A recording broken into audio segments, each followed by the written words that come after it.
So just how cool is this small desktop retro clock? This was made by Alan J on the forum pinballinfo.com. Comes in kit form. Mine came built up and has everything to get you going, including the SD card in the top there. That is fully loaded with bitmaps already, which you can add your own.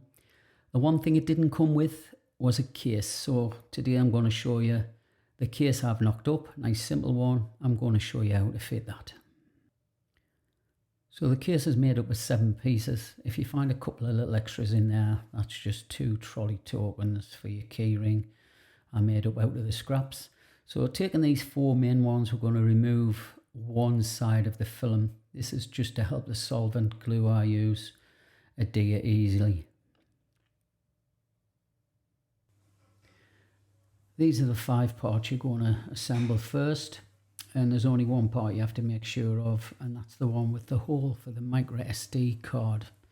It's very important you have the orientation of that right, otherwise you won't be able to get at the SD card should you wish to remove it to put in a PC. Bear in mind you could remove the whole clock and take the SD card out, but it's just to save that hassle. So I'm going to get an elastic band and hold it together, because the acrylic solvent I use is kind of very fast curing, so it'll be in there a matter of seconds before it's cemented together. You will be able to use any general glue or maybe a super glue, which will just give the same effect.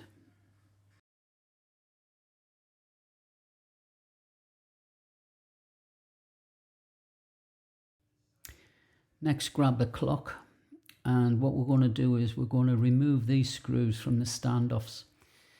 Now we're going to replace those screws that the clock came with some longer extended screws to allow for the acrylic.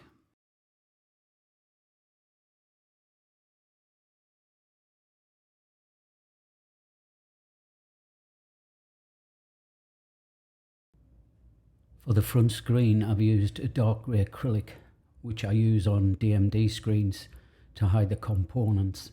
However, the pin throughs I'm going to disguise a little further with a little bit blackout material. I'll throw that in with the kit. As I may have mentioned earlier, it's worth leaving as much of the film on the acrylic as possible due to the fingerprint magnet it is. So we're going to get the 2 parts and we're just going to clip this together carefully. You should hear a firm click. If at this point you want to glue the back on, feel free to do that. I'm not going to do that. I'm just going to leave it with it being a disc clock. It's not going to fall apart. The front film needs to come off because this is where we're going to attach the screen. If you notice the shape of the screen, I've put 2 feet on the bottom. This is just so it slightly tilts back on the desk. I think it just looks a little nicer. We're going to remove the film off that, and then we're going to marry it up to the clock itself. You're welcome again to glue this. Personally, I'm just going to use double-sided tape just to keep it simple. So I have my tape in place. I'm quickly going to remove the film from that, and then I'm going to offer up the screen. Now you'll notice, like I mentioned earlier, I have 2 feet. That's just a slightly tilted back. I may make those feet a little longer. If you notice how I stand it on the head of the clock, that's just to kind of get the screen square, so when it's turned back round onto its feet, you'll see a slight tilt. And that's it. So all that's left to do is remove all the film from the sides, back and front.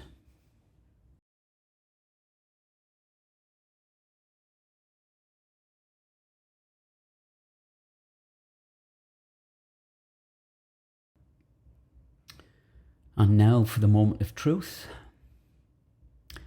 Ta-da! There we have it. And here it is, pride of place in my office. Now this is how the clock came from Alan, and it's a kind of demo where it cycles through the fonts.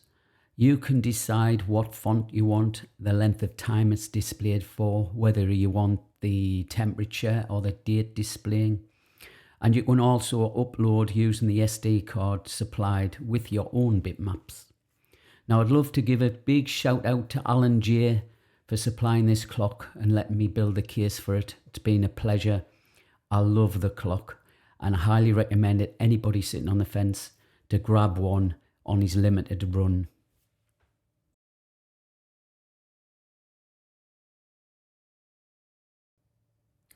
So if you're interested in one of these fabulous clocks, I suggest you pop over to pinballinfo.com. The username is Alan J on the forums. Now I think this is his first run. It may be a limited run. I'm not quite sure on that one. However, if you are lucky enough to get in on one of his clocks and you want one of these cases making, get in touch with me. I'm on pinballinfo.com under the name Collywobbles. So once again, thanks for watching the video. And where did I put my cup of tea?